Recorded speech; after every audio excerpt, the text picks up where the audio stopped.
Bijoynagar gi bamonsing thangai singnamakki yamna kalak mihok sawi makoi khudingmakna yamna toina karino ama natragana karino thajanaba ta toksinaraga ningthaugi mafamdagi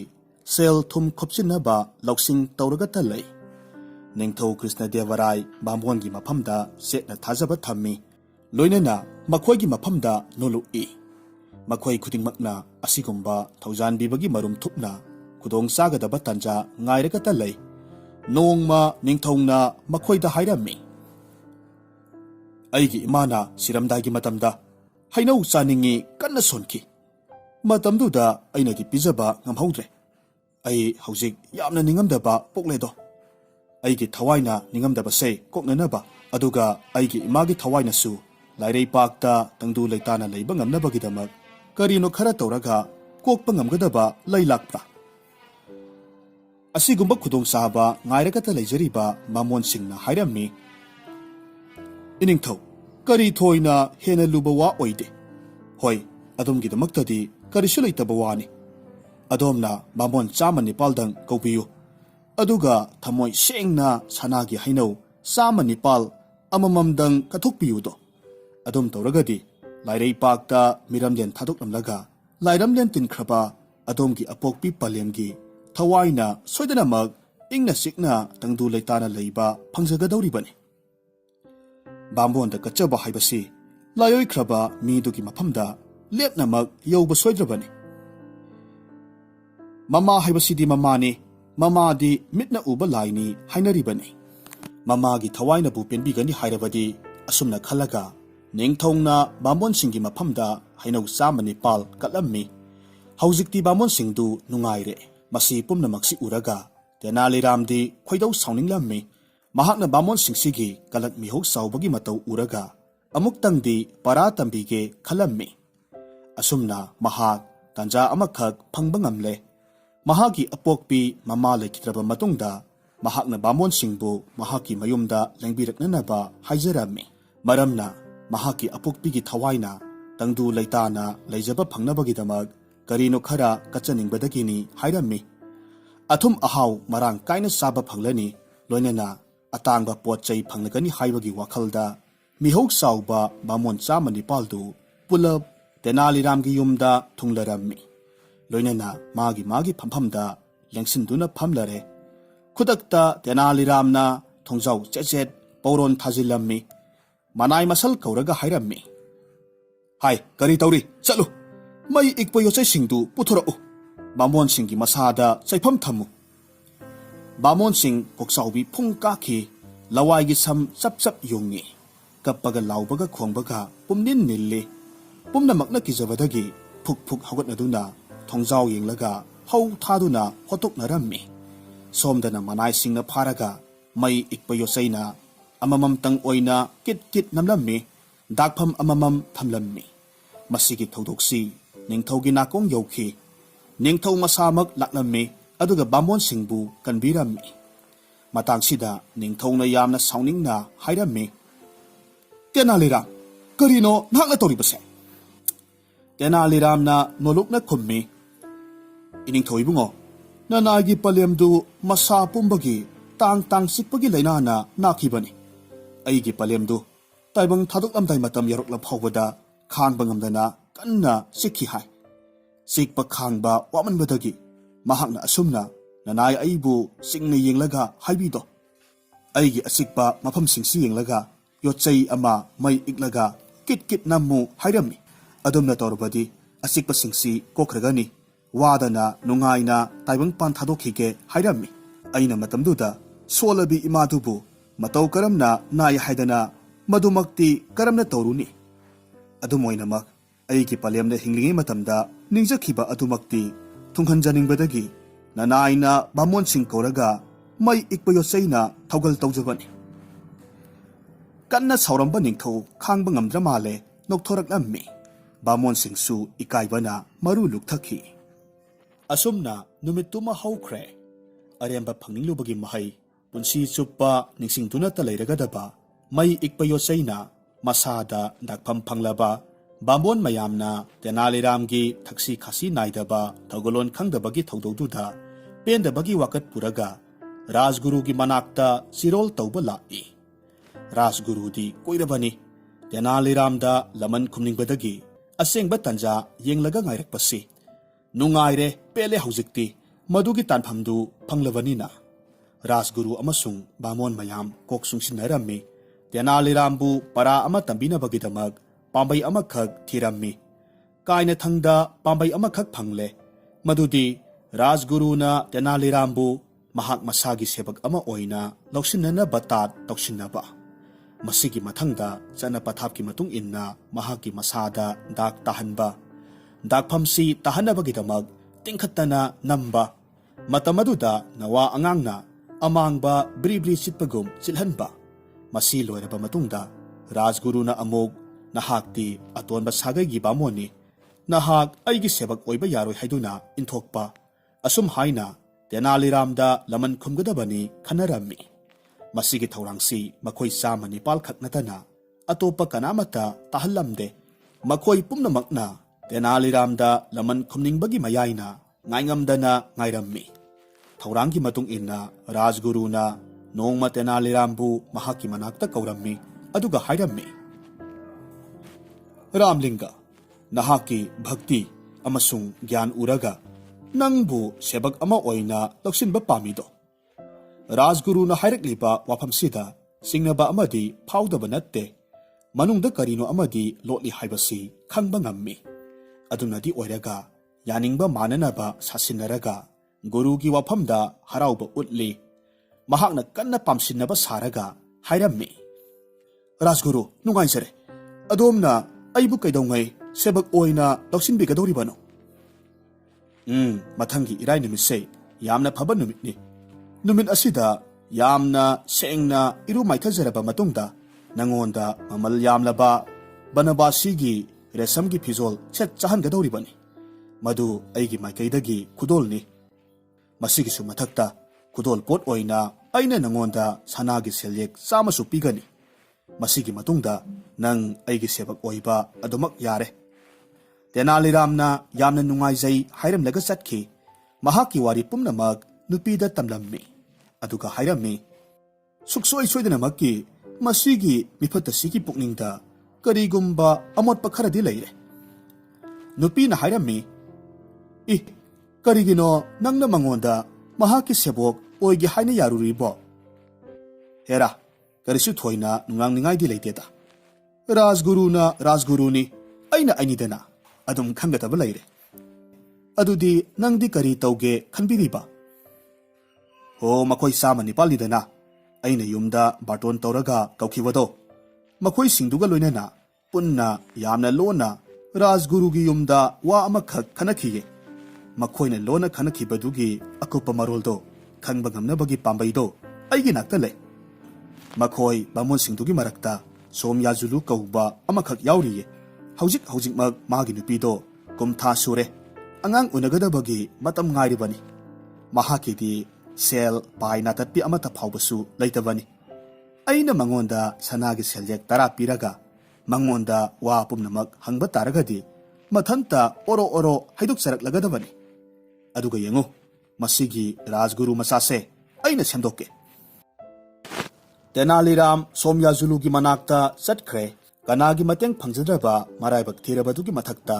अचौबा अरुम्बा पोलुम नंथरकपगी अवाबा खांगलगा लैरिबनी Tenaliram Lakpa उबदुदा Somayajulu पीरा चेलगा अवाबगी फिबमदु पाउदमलम्मी मतमदुदा तेनालीरामना हाइरम्मी इहे राजगुरुदा सेलगी मतेंग खरा पांगबियु हाइबदी करि तौबा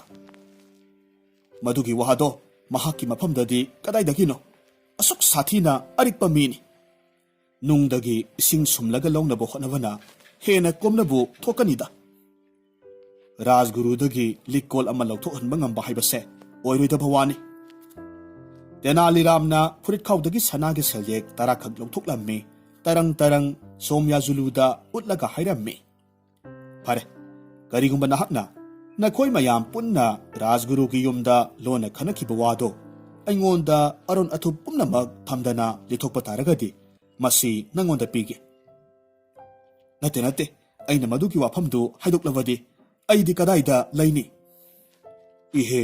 ꯑꯩꯅ ꯋꯥꯁꯛꯂꯤꯕꯁꯤꯅꯤ ꯁꯣꯃꯌꯥꯖꯨꯂꯨ ꯋꯥꯐꯝꯗꯣ ꯑꯩꯉꯣꯟꯗꯒꯤ ꯁꯨꯛꯍꯦꯟ ꯍꯦꯟꯗꯣꯛꯍꯜꯂꯣꯏ ꯇꯦꯅꯥꯂꯤꯔꯥꯝꯅ ꯋꯥ ꯃꯈꯥ ꯇꯥꯔꯒ ꯍꯥꯏꯔꯝꯃꯤ ꯐꯔꯦ ꯋꯥꯈꯟ ꯃꯨꯟꯅ ꯈꯜꯂꯨ ꯅꯍꯥꯛꯀꯤ ꯅꯨꯄꯤ ꯍꯧꯖꯤꯛ ꯅꯨꯄꯤ ꯑꯣꯏꯕꯤꯒꯤꯗꯤ ꯑꯔꯨꯕ ꯇꯥꯟꯐꯝꯅꯤ ꯑꯗꯨꯒ ꯑꯃꯨꯛꯁꯨ ꯑꯩꯁꯨ ꯕꯥꯃꯣꯟ ꯃꯆꯥꯅꯤ ꯃꯇꯦꯡ ꯄꯤꯅꯕꯒꯤ ꯂꯥꯛꯂꯤꯕ ꯃꯤ ꯑꯃꯕꯨ ꯇꯔꯥꯏ ꯍꯦꯛꯇꯃꯛ ꯅꯤꯡꯕ ꯀꯥꯏꯅ ꯍꯜꯍꯟꯈꯤꯕ ꯍꯥꯏꯕꯁꯤ ꯑꯩꯈꯣꯏꯒꯤ ꯃꯥꯡꯂꯝꯆꯠꯀꯤ ꯃꯥꯌꯣꯛꯇꯅꯤꯗꯣ ꯑꯗꯨꯒꯅꯦ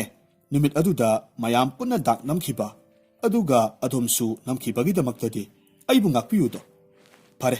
ꯀꯥꯟꯅꯗꯦ ꯁꯦꯜꯌꯦꯛꯁꯦ ꯂꯧꯁꯤꯜꯂꯨ ꯍꯧꯖꯤꯛ ꯅꯍꯥꯛꯀꯤ ꯑꯅꯤꯡꯕ ꯃꯉꯥꯏꯔꯦ ꯑꯁꯨꯝꯅ ꯍꯥꯏꯔꯒ ꯇꯦꯅꯥꯂꯤꯔꯥꯝꯅ ꯁꯅꯥꯒꯤ ꯁꯦꯜꯌꯦꯛ 10 ꯁꯣꯃꯌꯥꯖꯨꯂꯨꯒꯤ ꯃꯈꯨꯠꯇ ꯄꯤꯁꯤꯜꯂꯤ ꯁꯦꯜ ꯆꯤꯜꯂꯤꯉꯩ ꯏꯁꯣꯔ ꯈꯨꯔꯨꯝꯂꯤꯉꯩ ꯇꯥꯂꯛ ꯑꯗꯨꯗ ꯂꯛꯁꯃꯤ ꯃꯁꯥꯃꯛ ꯂꯥꯛꯂꯒ ꯃꯈꯨꯠꯇ ꯇꯔꯪ ꯉꯥꯜꯂꯔꯕ ꯑꯗꯨꯗ ꯁꯣꯃꯌꯥꯖꯨꯂꯨ ꯍꯥꯏꯅꯤꯡꯉꯥꯏ ꯂꯩꯇꯅ ꯃꯊ꯭ꯋꯥꯏ ꯄꯦꯟꯖꯔꯝꯃꯤ ꯑꯔꯣꯟꯕ ꯋꯥꯔꯤ ꯄꯨꯝꯅꯃꯛ ꯑꯃꯠꯇ ꯈꯥꯛꯇꯅ ꯇꯝꯊꯣꯛꯂꯝꯃꯤ ꯃꯍꯥꯛꯅ ꯍꯥꯏꯔꯝꯃꯤ ꯌꯦꯡꯉꯨ ꯃꯁꯤꯒꯤ ꯋꯥꯁꯦ ꯀꯅꯥꯒꯨꯝꯕ ꯑꯃꯒꯤ ꯃꯐꯝꯗ ꯑꯩꯅ ꯍꯥꯏꯗꯣꯔꯛꯄꯅꯤ ꯍꯥꯏꯕꯗꯤ ꯍꯥꯏꯕꯤꯒꯅꯨꯀꯣ ꯁꯣꯃꯌꯥꯖꯨꯂꯨ ꯅꯪ ꯃꯗꯨꯒꯤꯗꯃꯛ ꯇꯁꯦꯡꯅ ꯀꯔꯤꯃꯠꯇ ꯆꯤꯡꯅꯕ ꯇꯧꯒꯅꯨ ꯃꯁꯤꯒꯤ ꯃꯇꯨꯡ ꯇꯦꯅꯥꯂꯤꯔꯥꯝ ꯃꯌꯨꯝꯗ ꯍꯜꯂꯛꯂꯝꯃꯤ ꯃꯍꯥꯛꯀꯤ ꯅꯨꯄꯤꯗ ꯋꯥꯔꯤ ꯄꯨꯝꯅꯃꯛ ꯇꯝꯃꯤ ꯅꯨꯄꯤꯅ ꯍꯥꯏꯔꯝꯃꯤ ꯐꯔꯦꯅꯦ ꯑꯣꯏꯅꯤꯡꯕ ꯑꯃ ꯑꯣꯏꯖꯔꯁꯅꯨ ꯁꯅꯥꯒꯤ ꯁꯦꯜꯌꯦꯛ 10ꯗꯨꯃꯗꯤ ꯃꯥꯡꯗꯤ ꯃꯥꯡꯖꯔꯦꯗꯅ ꯏꯍꯦ ꯅꯪꯁꯤ ꯄꯪꯈ꯭ꯔꯦꯗꯀꯣ ꯌꯦꯡꯕꯗ ꯀꯜꯂꯨꯅꯦ ꯁꯅꯥꯒꯤ ꯁꯦꯜꯌꯦꯛ 10ꯗꯨ ꯆꯠꯈꯤꯕ ꯇꯥꯔꯒꯁꯨ ꯑꯃꯨꯛ 10 ꯈꯨꯖꯤꯡꯅ ꯃꯔꯅꯥꯏ ꯂꯥꯛꯆꯗꯧ ꯂꯩꯔꯕꯁꯤꯕꯨ ꯇꯦꯅꯥꯂꯤꯔꯥꯝ ꯏꯔꯥꯏ ꯅꯨꯃꯤꯠꯀꯤ ꯑꯌꯨꯛꯇ ꯉꯟꯇꯥ ꯍꯧꯒꯠꯂꯒ ꯁꯦꯡꯅ ꯏꯔꯨ ꯃꯥꯏꯊꯔꯝꯃꯤ ꯔꯥꯖꯒꯨꯔꯨꯅ ꯄꯤꯔꯛꯄ ꯔꯦꯁꯝꯒꯤ ꯐꯤꯖꯣꯜꯗꯨ ꯁꯦꯠꯆꯤꯜꯂꯤ ꯃꯁꯤꯒꯤ ꯃꯃꯜ ꯂꯨꯄꯥ 1,000 ꯑꯣꯏꯔꯝꯕ ꯌꯥꯏ ꯔꯥꯖꯒꯨꯔꯨꯅ ꯃꯉꯣꯟꯗ ꯁꯅꯥꯒꯤ ꯁꯦꯜꯌꯦꯛ 100 ꯈꯨꯗꯣꯜ ꯑꯣꯏꯅ ꯄꯤꯔꯛꯈꯤꯕ ꯑꯗꯨꯁꯨ ꯍꯥꯞꯆꯤꯜꯂꯤ ꯍꯧꯖꯤꯛ ꯃꯁꯥꯗ ꯗꯥꯛ ꯅꯝꯕꯒꯤ ꯆꯠꯅ ꯄꯊꯥꯞ ꯃꯄꯨꯡ ꯐꯥꯅ ꯄꯥꯡꯊꯣꯛꯅꯕꯒꯤꯗꯃꯛ ꯄꯥꯂꯤ ꯂꯥꯛꯂꯦ ꯃꯁꯤꯒꯤꯗꯃꯛ ꯁꯪꯈ ꯑꯃꯁꯨꯡ ꯂꯧꯍꯠ ꯆꯀ꯭ꯔ ꯃꯩ ꯀꯟꯅ ꯏꯛꯂꯤ ꯔꯥꯖꯒꯨꯔꯨ ꯑꯃꯁꯨꯡ ꯑꯇꯩ ꯕꯥꯃꯣꯟꯁꯤꯡꯒꯤ ꯄꯨꯛꯅꯤꯡꯗ ꯌꯥꯝꯅ ꯀꯟꯅ ꯅꯣꯛꯅꯤꯡꯂꯝꯃꯤ ꯈꯪꯒꯅꯤꯗꯣ ꯉꯁꯤꯗꯤ ꯆꯦꯟꯗꯅꯁꯨ ꯍꯤꯡꯂꯔꯣꯏ ꯑꯉꯥꯡ ꯅꯪ ꯂꯧꯅꯝ ꯂꯥꯡꯗ ꯊꯨꯔꯦꯗꯣ ꯑꯁꯨꯝꯅ ꯈꯜꯂꯝꯃꯤ ꯑꯁꯨꯝꯅ ꯃꯣꯏꯕꯨꯡ ꯑꯃꯁꯨꯡ ꯌꯣꯠꯀꯤ ꯆꯀ꯭ꯔ ꯅꯝꯅꯅꯕ ꯊꯧꯔꯥꯡ ꯇꯧꯅꯔꯛꯈꯤ ꯃꯁꯤꯒꯤ ꯇꯥꯟꯖꯥ ꯌꯧꯁꯤꯜꯂꯛꯄ ꯃꯇꯝꯁꯤꯗ ꯇꯦꯅꯥꯂꯤꯔꯥꯝꯗꯤ ꯁꯅꯥꯒꯤ ꯁꯦꯜꯌꯦꯛ 50 ꯈꯛ ꯔꯥꯖꯒꯨꯔꯨꯗ ꯁꯠ ꯄꯤꯁꯤꯜꯂꯛꯂꯝꯃꯤ ꯑꯗꯨꯒ ꯍꯧ ꯊꯥꯔꯒ ꯆꯦꯜꯂꯝꯃꯤ ꯑꯗꯨꯒ ꯑꯃꯨꯛꯁꯨ ꯂꯥꯎꯔꯛꯂꯝꯃꯤ ꯇꯪꯈꯥꯏꯗꯨ ꯐꯥꯎ ꯌꯥꯝꯃꯜꯂꯕꯅꯤ ꯇꯪꯈꯥꯏ ꯍꯟꯕꯤꯔꯤꯕꯗꯨ ꯅꯔꯥꯏꯕꯛ ꯐꯔꯕꯅꯤ ꯂꯥꯎꯔꯝꯂꯒ ꯆꯦꯟꯈ꯭ꯔꯦ ꯔꯥꯖꯒꯨꯔु ꯂꯃꯟ ꯈꯨꯝꯂꯒꯦ ꯊꯧꯔꯥꯡꯖꯕꯗꯨ ꯑꯣꯟꯅ ꯇꯩꯅꯔꯛꯄꯗꯨꯗ ꯒ꯭ꯌꯥꯟ ꯃꯥꯡꯂꯝꯃꯤ ꯃꯩ ꯏꯛꯄ ꯕꯪ ꯍꯧꯅ ꯁꯥꯔꯕ ꯃꯣꯏꯕꯨꯡ ꯑꯃꯁꯨꯡ ꯌꯣꯠꯀꯤ ꯆꯀ꯭ꯔꯗꯨ ꯔꯥꯖꯒꯨꯔु ꯑꯃꯁꯨꯡ ꯕꯥꯃꯣꯟꯁꯤꯡꯅ ꯄꯥꯏꯔꯒ ꯀꯟꯅ ꯇꯥꯟꯅꯔꯝꯃꯤ ꯂꯝꯕꯦꯜꯗ ꯆꯠꯂꯝꯕ ꯃꯤ ꯃꯌꯥꯝ ꯑꯃꯁꯨ ꯀꯨꯝꯍꯩ ꯑꯣꯏꯅ ꯑꯣꯝꯁꯤꯟꯅꯔꯛꯂꯝꯃꯤ ꯇꯦꯅꯥꯂꯤꯔꯥꯝ ꯑꯁꯨꯝ ꯆꯦꯜꯂꯛꯇꯨꯅ ꯅꯤꯡꯊꯧꯒꯤ ꯃꯅꯥꯛꯇ ꯂꯥꯛꯂꯝꯃꯤ ꯑꯗꯨꯒ ꯍꯥꯏꯔꯝꯃꯤ ꯏꯅꯤꯡꯊꯧ ꯑꯆꯧꯕ ꯊꯧꯔꯝ ꯑꯃ ꯄꯥꯡꯊꯣꯛꯂꯒ ꯅꯅꯥꯏ ꯑꯩꯍꯥꯛꯁꯤ ꯔꯥꯖꯒꯨꯔꯨꯒꯤ ꯁꯦꯕꯛ ꯑꯃ ꯑꯣꯏꯅ ꯂꯧꯁꯤꯟꯕꯤꯒꯅꯤ ꯇꯥꯛꯄꯤꯔꯛꯈꯤꯕꯅꯤꯗꯣ ꯃꯁꯤꯗ ꯅꯅꯥꯏꯁꯨ ꯀꯔꯤꯒꯤꯗꯤ ꯔꯥꯖꯒꯨꯔꯨꯒꯤ ꯁꯦꯕꯛ ꯑꯣꯏꯅꯤꯡꯂꯣꯏꯗꯒꯦ ꯍꯔꯥꯎ ꯌꯥꯖꯔꯨꯕꯅꯤ ꯃꯁꯤꯗ ꯏꯈꯪ ꯈꯪꯍꯧꯗꯅ ꯈꯪꯅꯤꯡ ꯅꯤꯡꯁꯤꯡꯂꯛꯈꯤ ꯑꯩꯁꯤ ꯔꯥꯖꯒꯨꯔꯨꯒꯤ ꯁꯦꯕꯣꯛ ꯑꯣꯏꯕꯗ ꯃꯇꯤꯛ ꯆꯥꯗꯦ ꯑꯩꯒꯤ ꯑꯣꯏꯅꯗꯤ ꯂꯥꯏꯕꯛ ꯌꯥꯝꯅ ꯐꯕ ꯑꯗꯨꯒ ꯑꯃꯔꯣꯝꯗꯗꯤ ꯔꯥꯖꯒꯨꯔꯨꯒꯤ ꯑꯣꯏꯅꯗꯤ ꯃꯥꯏ ꯈꯨꯕꯅꯤꯗꯣ ꯀꯔꯤ ꯃꯔꯝꯒꯤꯅꯣ ꯍꯥꯏꯔꯕꯗ ꯑꯩꯗꯤ ꯕꯩꯗꯤꯛ ꯕꯥꯃꯣꯟ ꯅꯠꯇꯦ ꯅꯤꯌꯣꯒꯤ ꯕꯥꯃꯣꯟꯅꯤ ꯏꯔꯨꯖꯕ ꯑꯃꯁꯨꯡ ꯔꯦꯁꯝꯒꯤ ꯐꯤꯖꯣꯜ ꯍꯣꯡꯍꯟꯕꯒꯤꯗꯃꯛꯇꯗꯤ ꯆꯠꯅ ꯄꯊꯥꯞ ꯉꯥꯛꯄꯒꯤꯗꯃꯛ ꯁꯦꯜꯌꯦꯛ 50ꯗꯤ ꯑꯩꯉꯣꯟꯗ ꯊꯝꯖꯤꯜꯂꯦ ꯑꯗꯨꯒ ꯂꯦꯝꯍꯧꯔꯤꯕ 50 ꯑꯗꯨꯗꯤ ꯔꯥꯖꯒꯨꯔꯨꯗ ꯍꯟꯗꯣꯛꯆꯕꯅꯤ ꯃꯁꯤ ꯃꯈꯣꯏꯅ ꯑꯩꯉꯣꯟꯗ ꯗꯥꯛ ꯅꯝꯕꯒꯤ ꯆꯠꯅ ꯄꯊꯥꯞ ꯉꯥꯛꯅ ꯆꯠꯅꯅꯕ ꯄꯤꯕꯅꯤ ꯔꯥꯖꯒꯨꯔꯨꯅ ꯅꯤꯡꯊꯧꯒꯤ ꯃꯃꯥꯡꯃꯛꯇꯗ ꯇꯦꯅꯥꯂꯤꯔꯥꯝꯅ ꯑꯩꯍꯥꯛ ꯅꯤꯌꯣꯒꯤ ꯕꯥꯃꯣꯟꯅꯤ ꯃꯔꯝ ꯑꯁꯤꯅ ꯃꯍꯥꯛꯀꯤ ꯁꯦꯕꯣꯛ ꯑꯣꯏꯕ ꯌꯥꯗꯦ ꯍꯥꯏꯕ ꯋꯥꯐꯝꯁꯤ ꯇꯥꯈꯤ ꯔꯥꯖꯒꯨꯔꯨꯅ ꯈꯪꯅ ꯇꯦꯅꯥꯂꯤꯔꯥꯝ ꯅꯤꯌꯣꯒꯤ ꯕꯥꯃꯣꯟꯅꯤ ꯍꯥꯏꯕꯁꯤ ꯇꯥꯠ ꯇꯧꯗꯨꯅ ꯈꯪꯁꯤꯟꯅꯗꯕ ꯁꯥꯗꯨꯅ ꯀꯥꯎꯊꯣꯛꯂꯨꯔꯦ ꯍꯥꯏꯔꯝꯃꯤ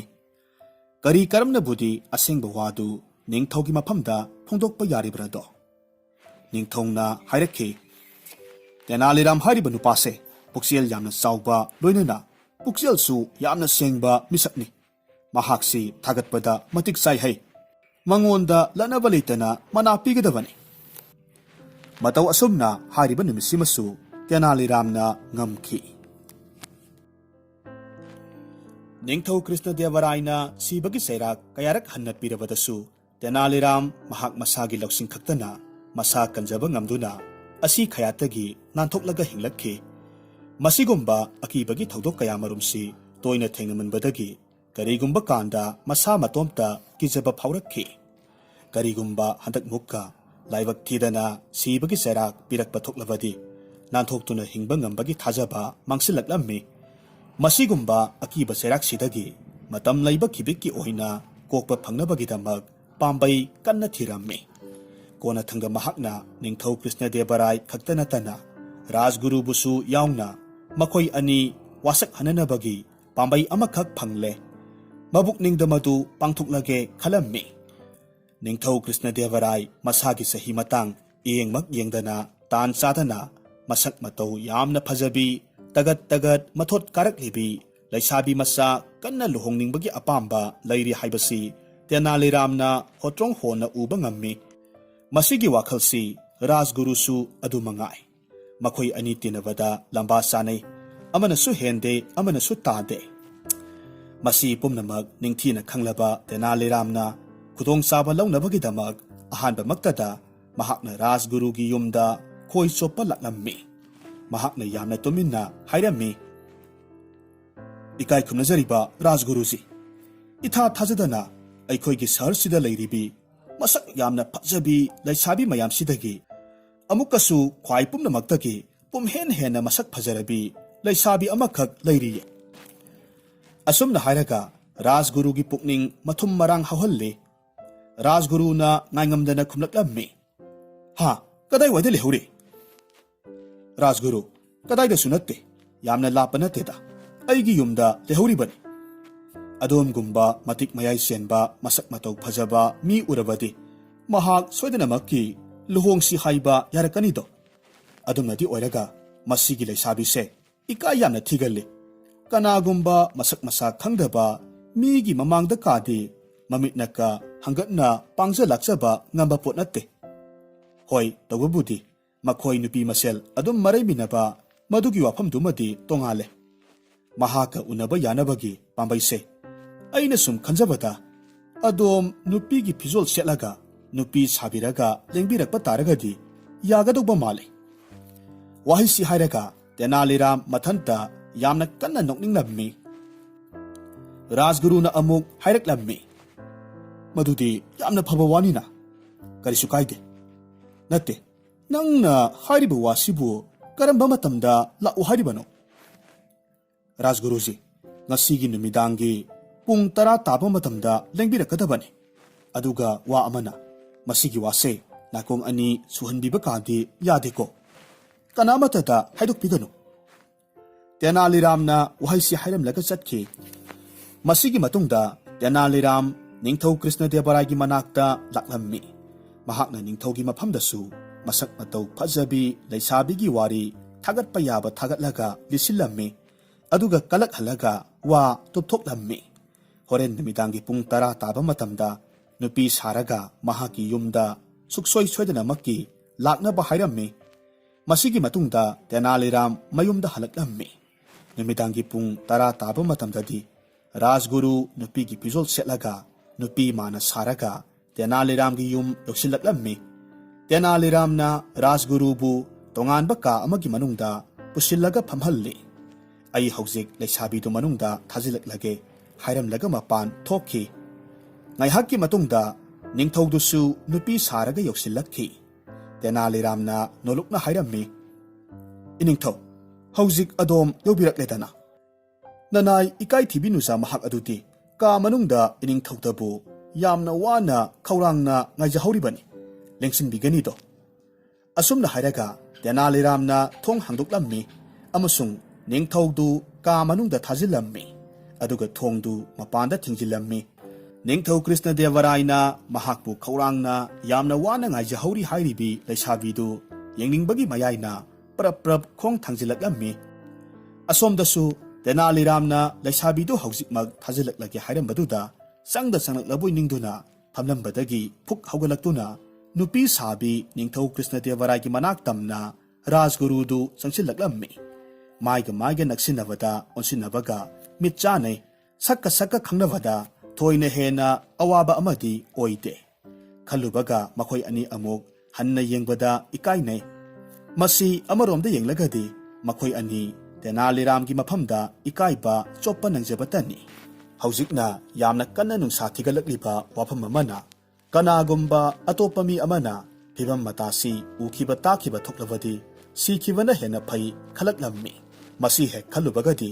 nungsa kanna thigalakpadagi makhoi ani sangduna punna amato oina Tenaliram kauraklammi thong hangdokpinaba haijarakhi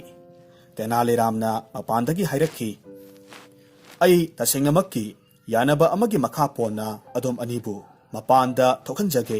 iningthau wasakpiyu matungda aingonda maral amagi damak sibabu sanabagumna chairak hektamak pibagi thabaktu thadoklage haibiyu madugi mahutta adomgi lanthumga konana darbardagi inthokpiba haibiyu aduga rajgurusu wasakpatai iningthauna sakkadoriba wasak ngakna chalhangani karigumba ngaktabadi sara henduna sijagani haibiyu asumna hairami masigi matangsi oiraklavada atopa lambel phanglaktabada ningthau tangai fadana Tenaliram matungda sibagi serak piraroi wasakpa taki amasung rajgurusu punna wasakminai Tenaliram thong hangduklammi amasung ningthaugi khong kolaga mahaki maral ngakpiyu haijarammi iningthau nanaibu ngakpiyu nanaina masinatana atopa lambel uba phangjadabadagi namthaksi tawjakhibani hairammi ningthau nokpanatana kari upai lei noklaga hairammi samarak hanna sathiba thokraba matungda madudagisu amuk hena sathiba thangsit sitpa nungsitni matam matamgi thodok sembada yawba phibamsing mangda laklabada ningthau phawbanasu kok nonba tai ningthauni ai haidana kari tawba ngamni nahaki naral ngakpirabani tasengbadi asengba chumbani ngasi phawbagi manungda nahaki thoidokpa achauba sibagi serak piba yaba nara laikhide masidi aigi mafam marang khangdaba sauganbagi sinda hektamak haidokhibani adugune ai rajgurugi damaktadi nungaite mari leinadaba wafam amada senabiduna sara henbagi phibam amakhak thangjalakpasida ai masimadi nungaite iningthau madugi nungaitabadu tawbiraganu adomna mahakpu sara henbagi phibam laktanabagi damak sinbiba tare amaromdadi khara yamna bratta tawrabadi mangondadi kanababu hena phangadoribani matamaduda gurudeva bartan mayam amakhak phangduna nungaibagi mathel phanglagani to asumna numituma hauki Bijoynagar gi ningthorel Krishnadevaraina Iran amasung atai atopa leibak kaya marumga makhal makha kaya marumda lalon itiki thabak tawnarammi amukhak Iran gi lalon itiki thabak tawba leibak kayana sakhanglaba maming leiraba Firdos kauba misak amakhak Bijoynagar da akhannaba khongchit amagi damak thunglarammi mahakpu ningthorel Krishnadevaraina thoidokpa ikai khumnaba utlaka taram galoinana konungda lehalammi ningthogi manai masal kaya marumna mahaki seba sebi puksel sengna tawi numidangi saklen chaba toklaba matungda ningthau Krishnadevaraina mahaki damak sanana ba haiduna rasgula happa lupagi kwagok amakhak manai tharaklaga thilhalaklammi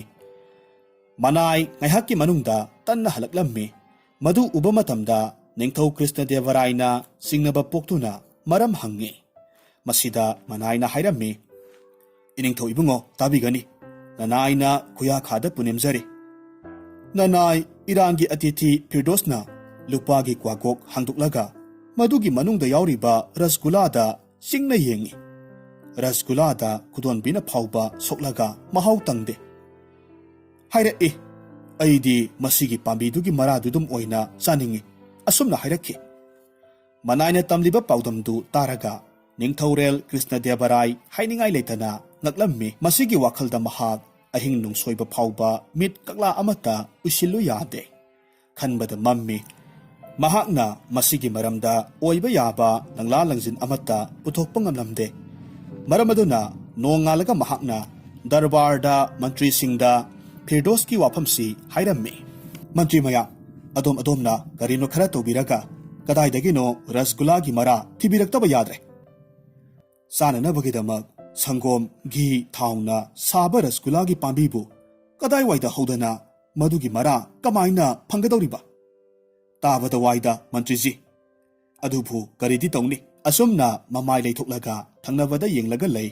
दरबारदा ख्वाइ पुनमक्तगी खंग हैरबनी लौनरिबा निंगथौगी पंडितसु मंगोंदा हाइबिरक्तगदी फगनीदा खंदुना ममित्तु मालंगदा येंगलगा खांगली असिगुंबा फिबम असिदा Tenaliram मागी हौनबी तुमिन्ना लैबा हैनरक्त्रे सिंगलेमना हैरम्मी इनिंगथौ लाइबक थीबा हैबदुनी अइना निंसिंगजनिंगबा वाफम अमना तिनबिरिबा ख्वाइ पुनमक्तगीदि रसगुल्लागी वाफमसी पुरोहितना हेना खंगबिफम थोकपनी मरमदि अइखोइ पुनमक्तगीदि पुरोहितना हेना रसगुल्लासी कलिबनी अदुगा मसीगी मरा खंगबा ngambidabasi मसी तसेंगना असोइबा अमनी निंगथौरेल कृष्णदेवराय मिकप खंथोक थोरपगुम तेनालीरामदा ओनसिलक्लम्मी थबक्की महै फंगलगनी हाइबगी थाजबा थमलगा हाइरक्खी फरे ओइनिंगबा अमा ओइरसनु अइखोइ फिरदौसकी ममांगदा सोपनिंगदे नंग हौजिकमक थबक असि फिरदौसकी ममांगदा रसगुल्लागी मरा फंगनदबा यादबनी इनिंगथौगी याथंग इकोक थोंजरी पुमनमक सना मांगदा कचखिबा ngakni ननाय ngasisu हौजिकमक सना मांगदा मागी रसगुल्लागी मरा फुकलगा कचरगनी दो असुमना हाइरमलबा मतुंग तेनालीराम पुखम नाती अमगा लोइनना थांग हैज्रांग अमखक पाइरगा दरबारदगी मपालोमदा थोखरे निंगथौरेल अमसुंग मंत्री दरबारी पुमनमक थबाक मिहुल पिंग पिंग सोंगना तेनालीराम हलकपा ngainarami ngaihak leraba matungdadi Tenaliram पुखम नातीदु फीना निंगथीना कुपलबा मतुंग मखुत अनि संगना पाइरगा चंगलई दरबारी अमना ngaihak फाउबा ngaigam singamdana करिनो मसिबु हाइना हंगी तेनालीराम निंगथौगी ममांग तमना संगसिलक्लम्मी नोलुकना हाइरक्खी इनिंगथौ ननाइना रसगुल्लागी मरा सना मांगदा पुजरक्ले हौजिकती अतिथि फिरदौसकी मफमदा लेमना थिनबिबा यारगनिदो तेनालीरामना मयामगी ममांगदा सिंगलेमना थमलक्लिबा वाफम असिमक्तना पुमनमक्की पुकनिंगदा खंगनिंगबा अमना लांगतकनहल्ली फीना कुपलिबा पुखम नाती असिदा करी याउरी अदुमनदी ओइरगा तराइबा तेनालीराम नत्ते तराइना हेक्तमक पुखमदा कुपलिबा फी हाइदुकलगा तु सीनी रसगुल्लागी मरा उत्कदबा लैते महाकना हाइरक्खी तिनबिरिबा ख्वाइ खिबिक पुमनमक वांगलेन मिटकुप अमतंग पुकनिंग फाथबिगनिदो अहानबा मक्तदा अइखोइगी इनिंगथौगी अतिथिदा हाना यंगनखिसी फिरदौस निंगथौगी अखनबा लमदम तामनदगी लेंबिरक्पा अतिथि अमनी मरमसिना मंत्री मसामक थारगा कौहल्लुरे निंगथौगी याथंग मतुंग इन्ना फिरदौस ngaihak panthaba tawdana mantriga punna khongdoi minarakle निंगथौरेलना मनाक्ता फमहल्ले अमसुंग मनाय अमदा याथंग पिरगा तेनालीरामगी खुत्ता पाइरिबा पुखम नातीदु लौरगा फिरदौसकी मांगदा थम्मी फिरदौसना निंगथौरेलदा हंगी मसीदी करिनो निंगथौरेल नोकमी तौना खुम्मी मसी रसगुल्लागी मराने फिरदौस पुखम नातीदा कुपलिबा फीदु सत लौथोई खुबी अमसुंग खुदोनबीना रसगुल्ला मरा अमनी लौरगा महाव तंगे अमुकसु मसिन चुपलगा हाइरम्मी हिंदुस्तानदा फंगलिबा असिगुंबा पोटसिदी अइखोइगी इरानदा फंगदे दरबारी सिंह मित तथक येंगनै मखोइना पुखमदा मकु सित नाना खोलबा सु सिंकुप साना पिकना इtlaba उरक्खी मसिगी मतुंगदा निंगथौरेलना पेनमनखिबदगी तेनालीरामदा मना साउना पीखी फिरदौसनसु महाकी माइकैदगी अतांगबा ईरानगी गलीचा अमखक खुदोल तम्मी